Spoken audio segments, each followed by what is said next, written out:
Welcome to the No Spin News, Wednesday, September 6, 2023. Stand up for your country. Public disorder. It's the third biggest issue in the upcoming presidential campaign. First is the economy. Second is illegal immigration, being overrun now on the border. Third is public disorder. Now, that affects all of us. Even if you live in the mountains of Montana, the Bitterroots, or you're up in Maine near the Canadian border, public disorder affects you. Might not understand how, but it does. And if you live in a large city, then you see it every day. Public disorder at this point in history in America is a progressive issue. The progressive movement has caused the public disorder. There is no two sides to that story.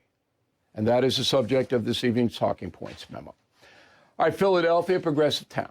Okay, Police Commissioner Danielle Outlaw has resigned, okay? And immediately she was hired by New York City and State to be the head of the Port Authority. Perfect. So under Ms. Outlaw, property crime in Philadelphia is up 23%, car thefts up 105%, and retail thefts 34%. Philadelphia is out of control. It's not her problem exclusively. It's the DA Larry Krasner, a far-left nut. He's a nut, all right? And he will not enforce the law. But Outlaw went along with it. Okay, so she rode the crime wave up. She's out. Okay, she comes to New York. Perfect. Because New York City's police commissioner, Keechant Sewell, has quit too. That happened some months ago. Did not get along with Mayor Adams. She's gone. So grand larceny in New York City up 19%. All other crimes are on the rise except for murder. So the NYPD is doing a good job driving that down. But property crimes in New York, way up. And most people don't even report them because they know the police not going to do anything about them. Police is under siege. There are 10,000 officers fewer than there should be in a city of 8.5 million. The police, if you get ripped off, nobody's going to do anything about it. Criminals know that, and so do the victims. They ain't going to bother. So in St. Louis, another insanely progressive city, the DA there, Kimberly Gardner, was fired by the state attorney general. She's out. Why? Carjacking St. Louis up 325%. 325%. Robberies up 28, shoplifting 5, on and on and on and on. I'm not dealing with violent crime here.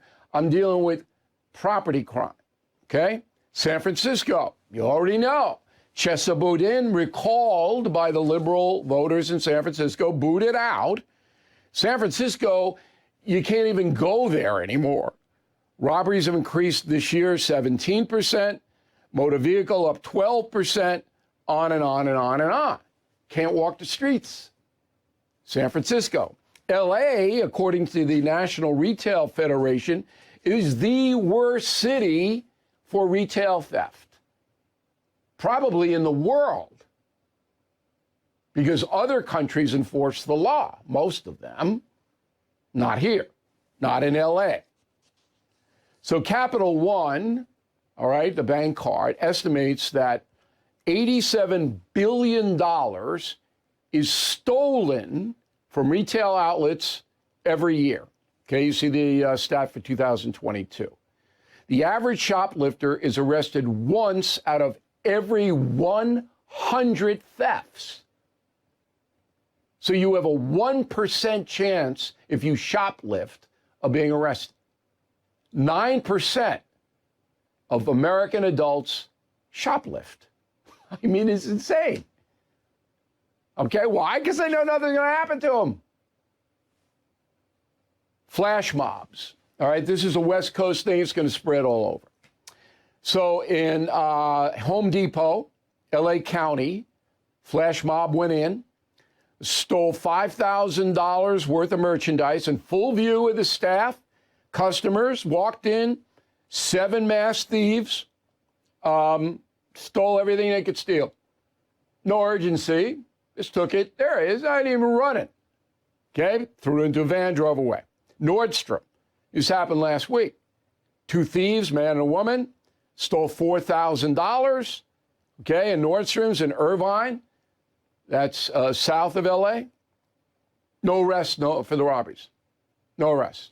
Okay? Can't find them. Nobody knows there's a getaway car in Irvine. You can't find them. Anybody looking out there? Anybody? So I got a letter, said, O'Reilly, we like the No Spin News. We like your news operation. We trust it. Anybody else doing what you do, all right? Independent and covering the news in an honest way. And there are, not many. But one of them is BernardGoldberg.com. And, you know, Goldberg and I have known each other for centuries. I mean, and we would go back to the Mongol Empire. But I go to BernardGoldberg.com. And Goldberg puts out commentary, as I do. And I read it, and it's usually measured. Sometimes, you know, it's loopy, but most of the time it isn't. And what caught my eye was that Goldberg, who we usually use on media stuff, is very outraged about this flash mob business. So I wanted to bring him on. He joins us now from North Carolina. Did I introduce you properly? You did, and thank you for that, but I am outraged. I'm outraged like millions and millions of people out there are outraged. Look, we survived the Great Depression. We survived 2 world wars. We survived 9/11. Thugs who go into stores and take whatever they want, they're not going to bring us down. But society as we know it is beginning to unravel. As you know, Bill, great civilizations in history no longer exist, and our society is beginning to fall apart for all the reasons you just mentioned. When you could walk into a store, steal whatever you want, and there have been thieves since the beginning of history, but when you could steal whatever you want, no police to arrest you, no progressive DA who's interested in prosecuting you, so there's no jury to convict you, no judge to sentence you, no prison to put you in, no freaking nothing, no consequence at all. That's how societies begin to unravel. And if we don't find the courage, or the leaders with courage to put an end to this real soon, this is going to unravel even more, and we won't recognize, as bad as it is now, we won't recognize the America that we live in. There's no doubt it's going to get worse before it gets better, but it's the fault of the people when you really strip it out. So last November here in New York, we had a gubernatorial election between an unbelievably weak leader, Kathy Hochul, who's the governor, and Lee Zeldin, a conservative Republican who promised reform and to crack down on crime. Hochul won. Hochul beat Zeldin. Okay? So that indicates that as bad as public disorder is in New York City, and it is bad, okay? The voters in New York, they don't care, Bernie, whether it's unraveling before their eyes or not, because the majority voted for Hochul. You're right, and here's proof that I'm a bad person. They elected these idiots. They have to live with these idiots. Not my problem. But let me say this about the looting issue, because liberals look the other way about looting, about street crime, about the mess on our southern border, which you listed as, I think, the second issue Americans are most interested in. But let's just play pretend for a second. You're not going to see this, by the way, the looting videos on CNN or MSNBC, because, as I say, liberals don't like to talk about this. But let's just pretend that the looting wasn't going on in Chicago, but in South Dakota or North Dakota or Montana or Idaho, and the looters were all wearing big red MAGA hats. Oh, liberals would suddenly be very interested in looting and street crime and people throwing each other on subway tracks in New York City and things like that. They're only interested when it isn't people that they're afraid to point out that are looting. I'm being vague, but you know what I'm talking about. Well, African Americans, everybody listening. Everybody knows that African American young males commit proportionally the majority of crimes in this country. But African American innocent people are far and away the victims of the crimes. Exactly. So the liberals want to help minorities, but they really don't want to help minorities. Look, and as you have correctly said, I saw you saying this, and I nodded my head in agreement. Some progressives say, well, they're poor. You know, they're depraved because they're deprived. They're poor, but most poor people are decent Americans. Most poor people are decent, hardworking Americans, and there's no limit to white liberal guilt. There's no limit to that, and that's why they look the other way when people are looting in Chicago or St. Louis or even California.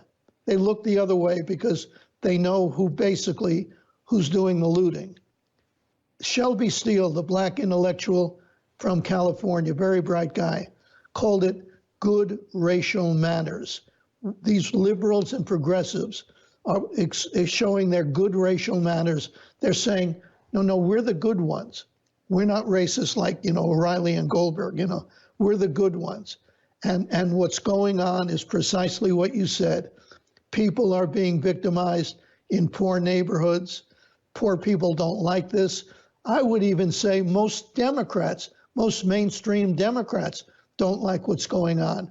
But until they join people like you and me and the people watching us and say, we've had enough of this, we can't watch America continue to unravel, because there's going to come a time when it unravels and it's too late to do anything about it. Yeah, it's too late to bring it back together again. But I'll submit to you that in Chicago, the worst for minority victims, because most of the crime in Chicago is centered in the black ghetto neighborhoods south of the city.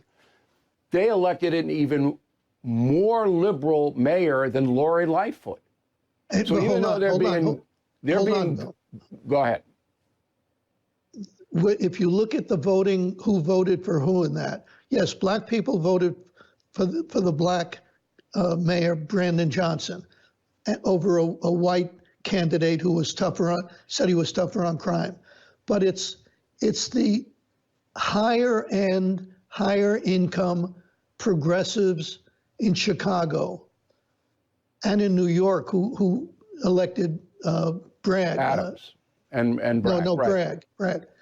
It's these high end liberal, I'll call them elites, who think they're doing black people a favor. Yeah. I don't know how they can think that when you got little kids. Black progressives. No, you got little kids being the black community. You got little kids being down. You got a 60-year-old black woman on a subway track being beaten with her own cane. So, right. Look, these people who you're talking about, these elite Upper West Side Manhattan people, they're despicable people, by the way. They are. And I mean, they're not good intentioned. They're haters. They hate me. They hate you. They hate Trump. They hate anybody in the conservative Republican side. But they know what's happening. They don't care, Bernie. They don't care. So they can cloak it under a nobility or virtue seeking. But everybody knows that a 60-year-old woman being beaten almost to death on a subway track, and the cops let the guy go. Did you know that? Cops let the guy go. They had him, and they let him go. No, I didn't know that. Yeah, and he had a rap sheet, a violent rap sheet, and they let him go. Now, because the New York Post, which is the only vehicle in New York that covers local news responsibly, because they put it on the front page, now the Internal Affairs looking at the cops. I'm not trying to come down on the cops here. The cops know if they make an arrest that of a minority, they got to defend that arrest all day long and they could get in trouble. So looking the other way is an option. But let's get back to the big picture, disorder. When the voting bloc African Americans continue to vote for the progressive people, whether they're black or white, it doesn't matter. They continue to cast that ballot. They're voting against their own interest. And Yes. that is the truth. Last word. It is the truth, and they also have the support of those high-end white people, high-end economic white people on the lakefront of Chicago and the Upper West Side of Manhattan, who are, again, showing what Shelby Steele calls their good racial manners. Yeah. You say they're horrible people. They're not looking out for black people. You know what they're doing? They're looking out for themselves. That's right. They're saying, look at me. Look how good I am. Look how good I am. I voted for the Chicago Tribune, the New York Times, the Washington Post, all three of those cities are public disorder unlimited. Yet all three of those papers, okay, applaud the progressive movement. And they're not what they used to be, and people don't really listen to them anymore. Right. But it's disgraceful. And I don't know. I mean, all we can do is present the truth, which we do. But if the poor minority community in America doesn't wake up, this is going to continue and nobody's going to stop it. And that's the truth. BernardGoldberg.com. I recommend it. Go in there, cruise around, make fun of Bernie. He's got a little place where you can make fun of him. That's my favorite part of your website, making fun of you. And we appreciate you coming on. We'll talk soon, okay? Thanks a lot, Bill. All right. So Americans are fleeing the places that are most disordered. Here, according to Allied Van Lines, the moving people are the top outbound states last year, 22. Illinois, number one, at Chicago, California, New Jersey, Michigan, Pennsylvania. Okay, those are the 5 states where people are moving out. Here are the 5 cities they're moving out. New York City, number one, getting out of there. Anaheim, California. San Diego, California. Both of those places are not progressive, but they're liberal. Chicago, Riverside, California, which is a suburb of LA. Here are the top inbound states where people are moving. 1, Arizona.